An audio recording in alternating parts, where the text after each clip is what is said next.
Greetings, my fellow freedoms and thinkers. This is LO3's podcast. My name is Craig, transmitting from the beautiful Swampy Mango, South Florida. And today's date, Wednesday, December 20th, 2017. Just mellowed out a little bit. It's gonna be groggy, but that's okay. One of those days, I would say, right? Looks like a former hip-hop performer, turned podcaster, Combat Jack, that was his code name, recently passed at 48, had colon cancer, very young, and it's a shame, may his soul be forever free. And even the hip-hop community, the music community, even the podcast community affects all of us if you look at it. Like another individual who wants to share information to the world that passes at a young age.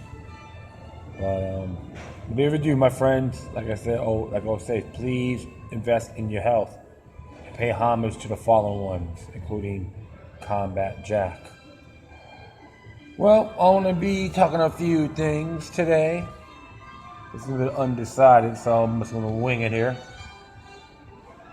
This one here came off of newsbuds.com. It's exclusive for members, content members only. So I encourage people to become a member of this great organization. No partisan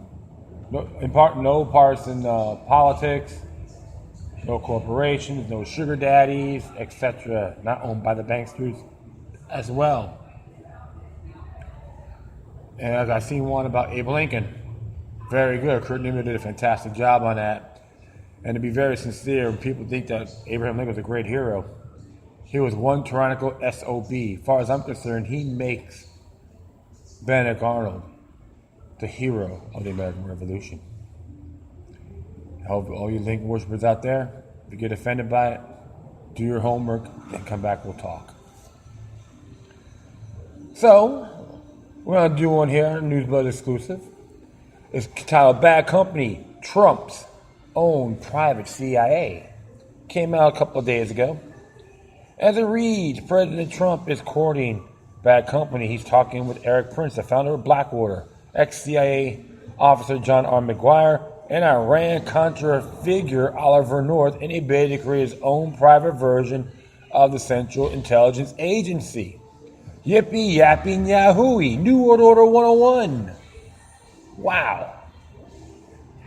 So the imperialism continues, right? A proposal has been submitted to the current CIA boss, Mike Pompeo, the week reported on December 5th. It is part of an effort to circumvent current and former members of the intelligence community that are working to undermine the president. Pompeo can't trust the CIA bureaucracy, so we need to create this thing that reports just directly to him. A former senior intelligence office official told Matthew Cole of The Intercept it is a direct action arm totally off the books. One glance at the players, we can determine what the outcome will be if the efforts gets off the ground. Erik Prince currently heads the private equity firm Frontier Resource Group, is a chairman of the Hong Kong-listed Frontier Service Group Limited. Prince worked with Trump's transition team and shares the president's view on Islam. In 2009, a former Blackwater employee and Marine identified as John Doe No. 2 made allegations to federal court that Prince views himself as a Christian crusader tasked with eliminating Muslims and the Islamic faith from the globe. In the name of Jesus, slaughter anyone that defies us. Amen. The Marine who worked as a security operative for Blackwater also said his former boss encouraged and rewarded the destruction of Iraqi life. Lord, let me have an empire in Jesus' name. Amen. I'm not going Christian bashing, my friends, but you see the bigger picture here? Jack-o'-lanterns gone wild. He also said in the sworn declaration it appears that Mr. Prince and his employees murdered or have murdered one or more persons who have provided information or who were planning to provide information to federal authorities about ongoing criminal conduct. The allegations were made in a lawsuit filed by Iraqi civilians suing Blackwater for war crimes and other misconduct. In 2007, Blackwater employees killed 17 Iraqi civilians and injured 20. They opened fire in a Nozar Square in Baghdad. 4 Blackwater employees were found guilty of manslaughter in the case. Earlier this year, Prince floated an idea to privatize the 16-year-old war in Afghanistan, dubbed a strategic economic force. The plans called for sending 5,500 contractors to Afghanistan to embed with Afghan National Security Forces and appointing a viceroy to oversee the plan. The Atlantic reported on August 18th. Prince's viceroy would report directly to the president and be empowered to make decisions about State Department, DOD, and intelligence community function in country. His proposal also called for establishing a private air force to supplement Afghan air capabilities, according to the report. Moreover, according to Jack Murphy of SOFREP, a website specialized in special forces news, Prince sold out to Chinese intelligence.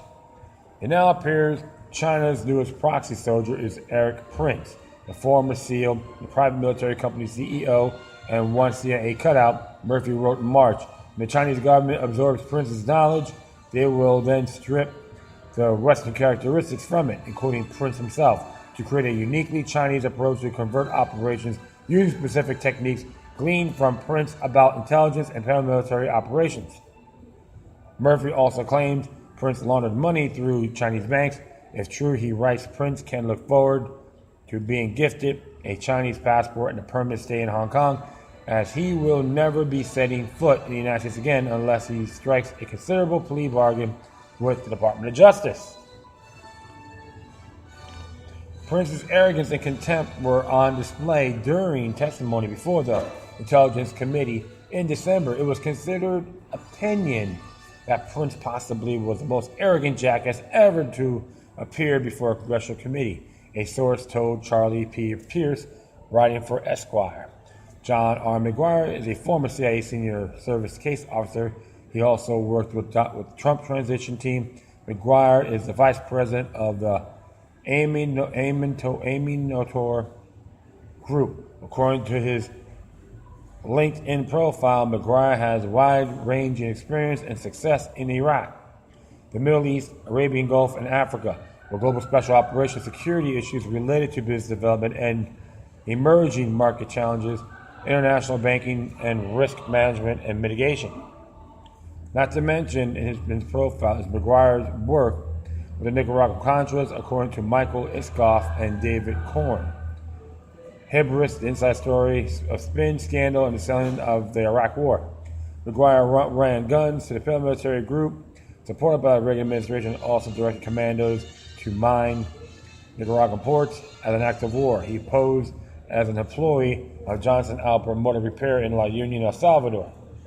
In Afghanistan, McGuire also provided explosives and weapons training for Ahmad Shah Massoud and the Northern Alliance. In 1995, he planned a coup attempt against Saddam Hussein in Iraq.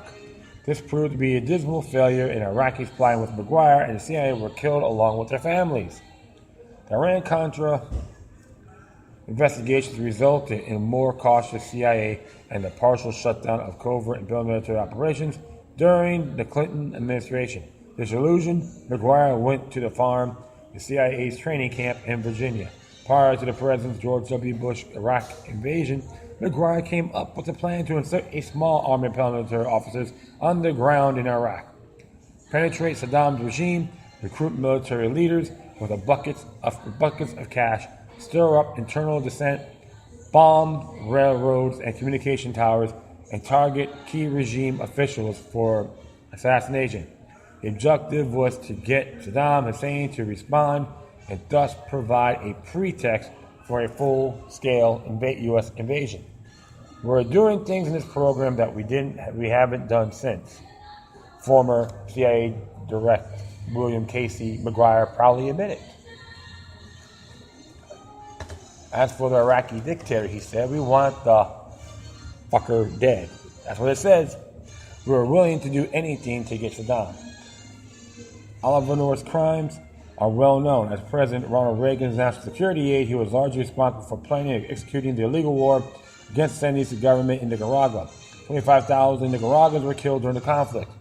Reagan initiated a heyday of renewed CIA covert activities following the Church Committee disclosure in the 1970s. During the 8 years of his administration, Reagan oversaw more than 50 major covert operations, more than any president since John F. Kennedy. Reagan and Casey set the agenda, but it was Oliver North's job to carry it out. And North had their 007 rights bill lawyers. Prior to his note on the Iran-Contra affairs, North, at the time working for the Federal Emergency Management Agency, drew plans up to mass surveil activists. Sorry about that. And arranged for the detention of hundreds of thousands of undocumented aliens in case of an unspecified national emergency. The plan was part of Rex 84, short for Readiness Exercise 1984. It's called for suspending the Constitution and detention of citizens deemed to be a national security threat. Rex 84 was outgrowth of earlier projects, including Operation Garden Plot, activated during the 1992 LA riot, and Operation Landing Spike, a military intelligence effort to target civil rights activists, including Martin Luther King. You see what's going on? The same old song and dance, my friends, is all I want to do. Be controlled, be enslaved. Say, nope, we own you bastards. I'll be back. Yeah, so go a little further here. North puts his national security threat experience to use when he cooperated with the FBI in an effort to surveil and sabotage domestic activities. The FBI told Congressional Committee North ordered the agency to investigate funding sources behind legal action brought by two journalists who were represented by the Heuristic Institute in a lawsuit against members of the North Private Network. Although the FBI claimed it didn't engage in such activities, despite a long history of doing so, under Operation COINTELPRO, they investigated and surveilled members of the Heuristic Institute. North uses funds raised from the sale of arms to Iran to fund the Contras. He suggested millions of dollars from Project Democracy, later called the National Endowment for Democracy. He given to the Panamanian dictator General Manuel Noriega so he might take care of Sandinista leadership for us. Noriega was a trusted CIA asset, but we all know he ticked off too many people. He was later renditioned by the U.S. military during his invasion of Panama, following indictment by federal grand juries in Miami and Tampa on charges of racketeering, drug smuggling, and money laundering. That's another patsy, right? If Donald Trump's plan for fully privatized, unaccountable, and personalized vision of the CIA becomes a reality, it will represent a great stroke of an anonymous trend that was unfolded since 9/11. The for-profit outsourcing of intelligence, surveillance, and covert military operations. As of 2015, 5 corporations dominate the military and intelligence contractor business.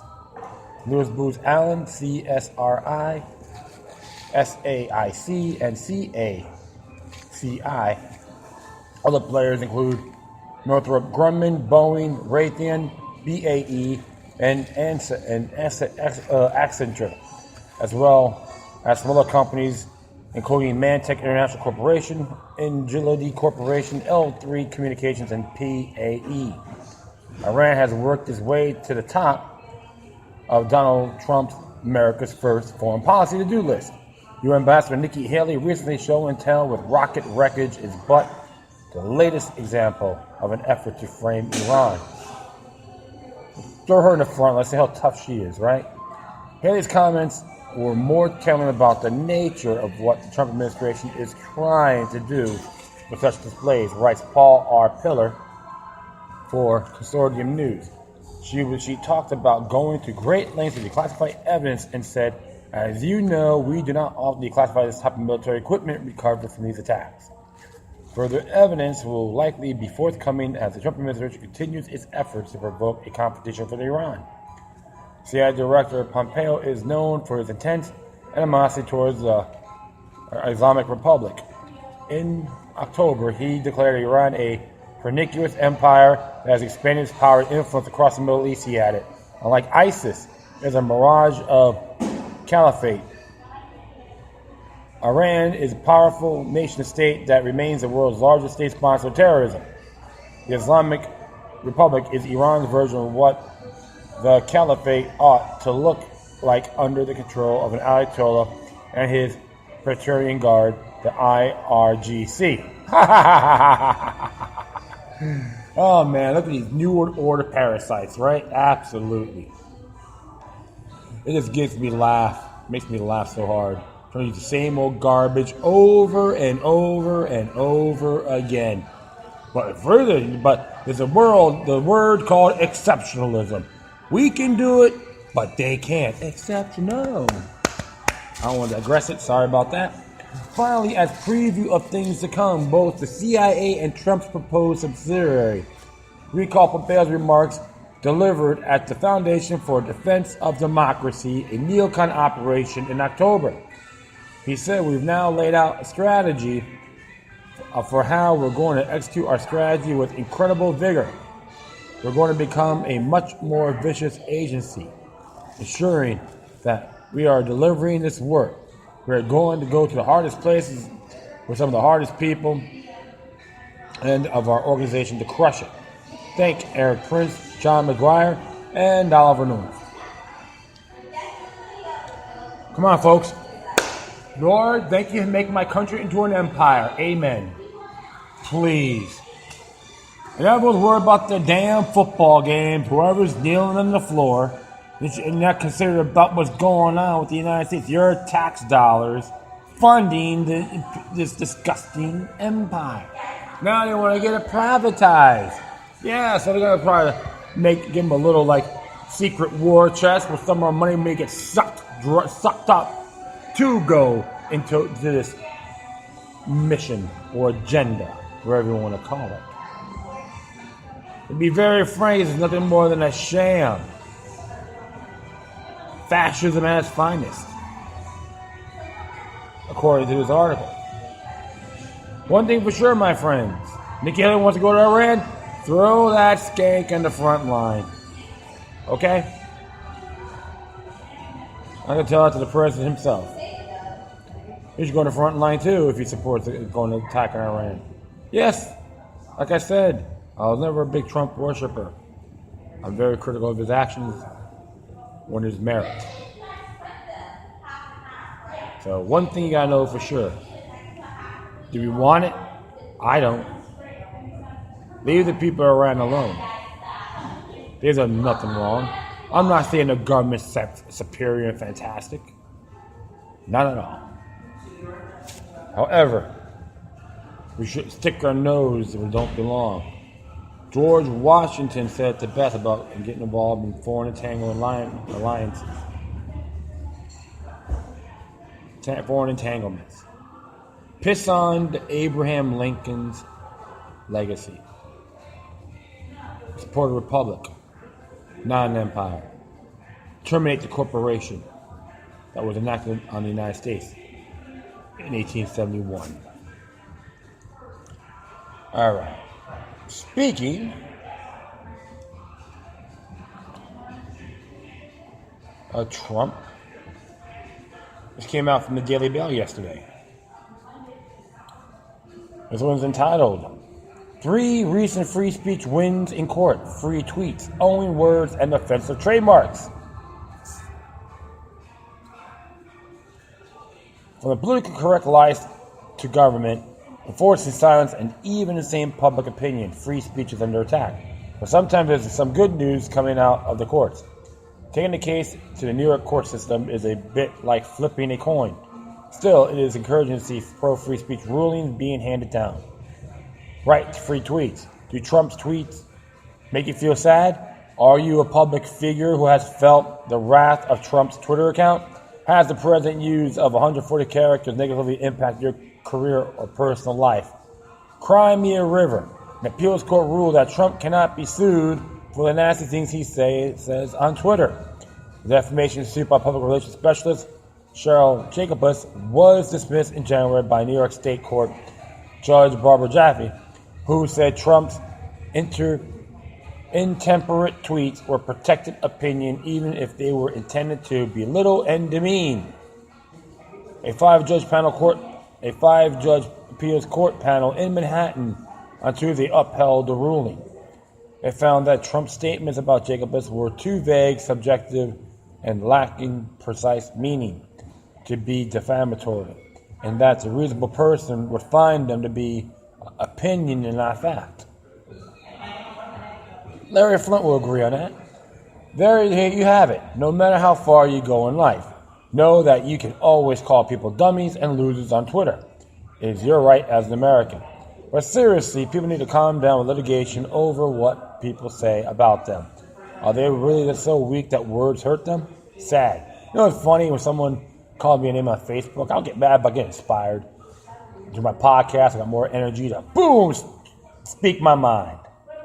So always use it in a productive way, not, oh, my feelings are hurt. You know what? Go back in your cave if you can't handle the truth. Can't handle it. Any questions? I recommend everyone read that book, The Mind is Right by Ragnar Redbeard. You can't own a word. Should companies really be able to own a word and prevent others from using it? For example, Microsoft is made up by a company name.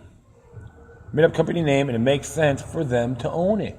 But Windows already existed prior to the operating system. Facebook has even sued websites for using book in their name, like Teach Book. Oh my goodness. See, sensitive people here, you know. A court of appeals has ruled about the rap record label Empire Distribution cannot sue Fox for naming its show about the rap music industry empire. This seems to deviate from previous rulings which hold that if a company is in the same industry or has a similar product, then this type of word would be infringement. But in this case, shows are set in New York City within the Empire State. The court said because of this, the trademark was relevant and did not seek to intentionally mislead customers. Things would start to get pretty dicey even everywhere the English language carried with the risk of intellectual property infringement. It is understandable to ensure that potential customers don't get confused and are not misled by other companies with the same or similar names, but fraud and similarity are totally different. There are all ways to differentiate yourself without using the courts. Exactly. Come on. All I can say, folks, just do your homework. Get the internet, read the fine print, okay? Good grief. Ask questions. Don't assume. Offensive trademarks are okay. The appeals court ruled that offensive and immoral trademarks are protected free speech. This ruling was based on a decision earlier this year which allowed the Slants, an Asian American band, to trademark their name. The case centered around a clothing company called Fuct, F-U-C-T, that was originally denied a trademark because of its scandalous name. But if the government is going to issue trademarks, they should not have been the arbitrary authority to decide if something is too inappropriate to be given a trademark. That is what happened when the Redskins were stripped of their intellectual property protection. The logo and name could then be used freely by companies not affiliated with the football team.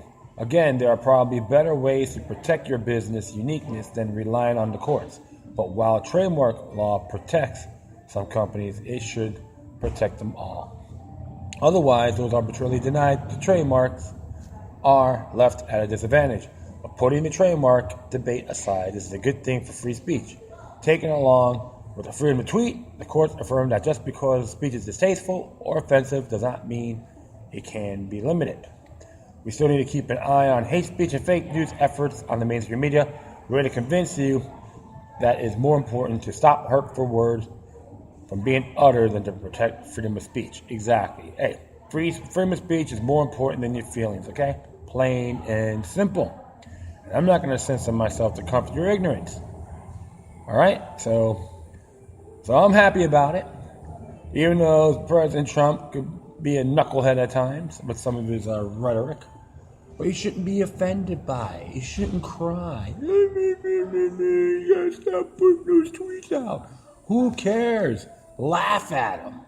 Call them out. You can criticize them big time. All right. Ask him how's it feel being a bend over Bob to the Israeli order. Okay. Does he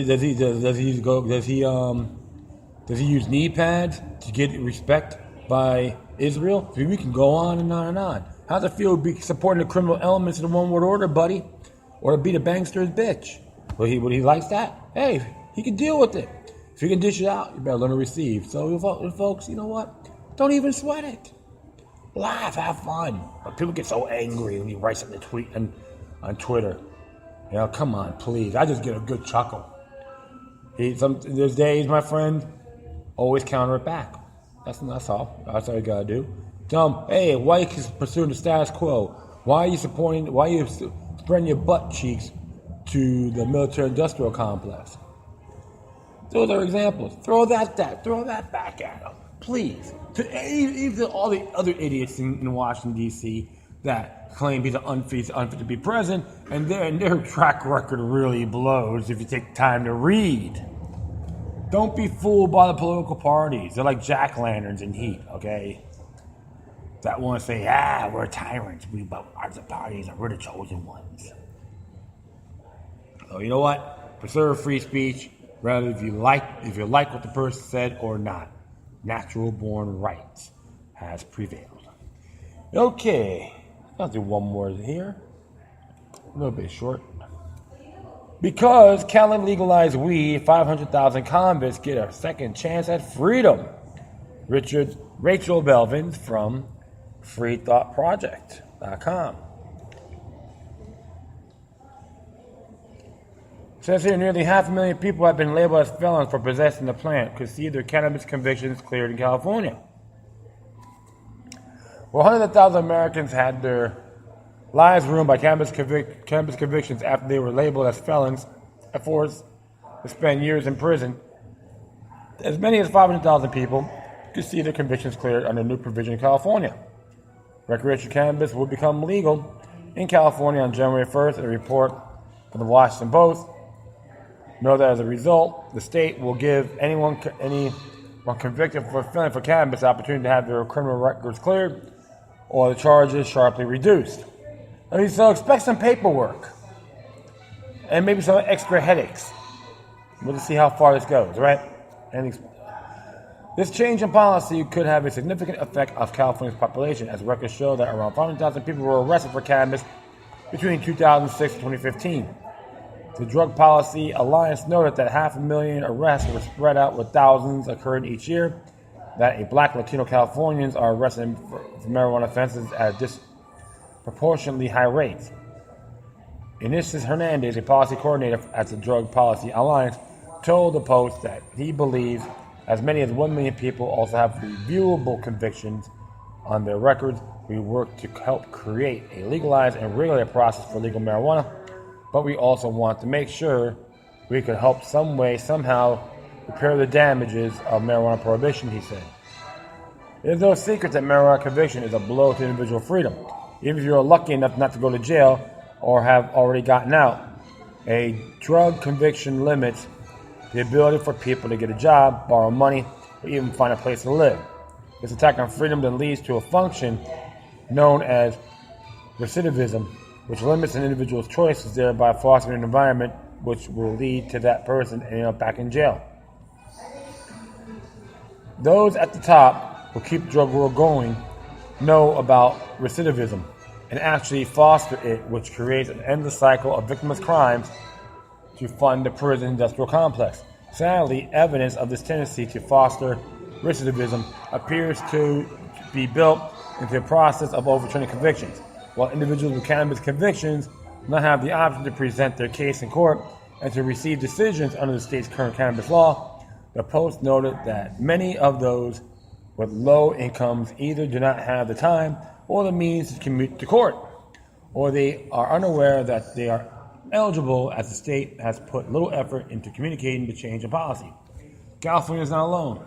As a National Conference of State Legislators note, at least 9 states have passed laws addressing expungement of certain marijuana convictions, and in most of these states, expungement measures pair with other policies to decriminalize or legalize. Cannabis is currently legal for medical use in 21 states, and it's legal for recreational use in Alaska, California, Colorado, Maine, Massachusetts, Nevada, Oregon, Washington, and District of Columbia. A survey conducted by Harvard-Harris poll in July found that 86% of Americans now support cannabis legalization in some form. The poll also found that 72% of Americans support no jail time for individuals who are found possessing small amounts of cannabis, even if the plant is illegal. As Harvard-Harris co-director Mark Penn told The Hill, Americans are finally starting to view cannabis as a plant that it is, separating it from the drug that is classified as Schedule I substance at the federal level. Voters point to drugs as a major source of crime and support tough sentences for drug dealers, but view marijuana in a wholly different light, Penn said. Both think legalization of marijuana would probably be helpful in reducing crime, and almost half support legalization. As for the Free Thought Project has reported, enforcement through cannabis laws has only increased a police state, ruined the lives of nonviolent offenders who are found possessing the plant, and enabled failed war on drugs under the guise of Americans keeping Americans safe. In reality, legalizing cannabis has been proven to reduce crime. Yeah, I have to agree on this completely. And like I said, like I told folks too, if you study prohibition in the 1920s of alcohol, organized crime, corrupt governments benefited from it. It was going on here as well. Quid bono who benefits. This is why I always questioned when I was a kid about marijuana. And people, you start learning about it, about how much resource, well, how useful it can be. And more say, hey, it's all garbage or propaganda, tyrannical tyranny. So I'm just glad this happened. And I'm not too crazy about California in a lot of ways, but this is a step closer. And they need to access more than natural born rights, including rights to people to own firearms for to defend themselves, families, and loved ones, and property. That should be the next step. Do it across the board, my friends. It's guaranteed under Article 1, Section 1 of the California Constitution. Natural born rights. Explains it in a different way. So look it up for yourselves, and you understand where I'm coming from. So the thumbs up. I'm real happy to see this occurring, and it's going to spread like fire. No victim, no crime. That's how I see it. Some people may not like it. They're going to cry. You know what? Too bad. Don't buy it. Don't ascertain it. It's a want, not a need. But for fuel, absolutely. Any questions? Look up Henry Ford biomass engine. 1942, December 1942, Poppin Mechanics, if I'm correct. Something you should check out. Knowledge is power. Ignorance is enslavement. Knowledge is freedom. Ignorance is enslavement. Okay? All right. Ooh, yeah. Okay, my friends, I'd like to thank everyone for listening.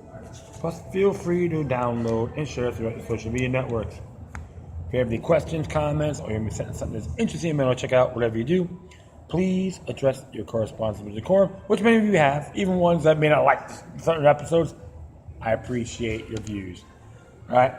Your viewpoint. Okay, you can hit me on Facebook, Twitter, Google+, Spreaker, iHeartRadio, Tumblr, YouTube, Freedoms Network, Minds.com, FutureNet.club, Patreon.com/LookALove3 with 3 eyes. You hit me at Gab, Gab.ai.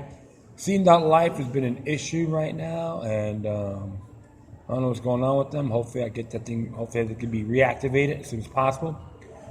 In addition, you can email me at lookaluck3@gmail.com or to encrypted ones, lookaluck03@protonmail.com. Woo, okay, my friends. That's all for now. Once again, thank you for your time. And I'd like to thank City's Java Lounge for letting me do my show here, which is at 400 Southwest 1st Avenue along the New River of Fort Lauderdale, Florida. All right? Okay. Take care of yourselves, but always remember that the demoniac resistance is the soul and can liberate humanity. Until next time, take care of yourselves. And I say that once again. Keep on spreading love, and may your guardian spirits be with you.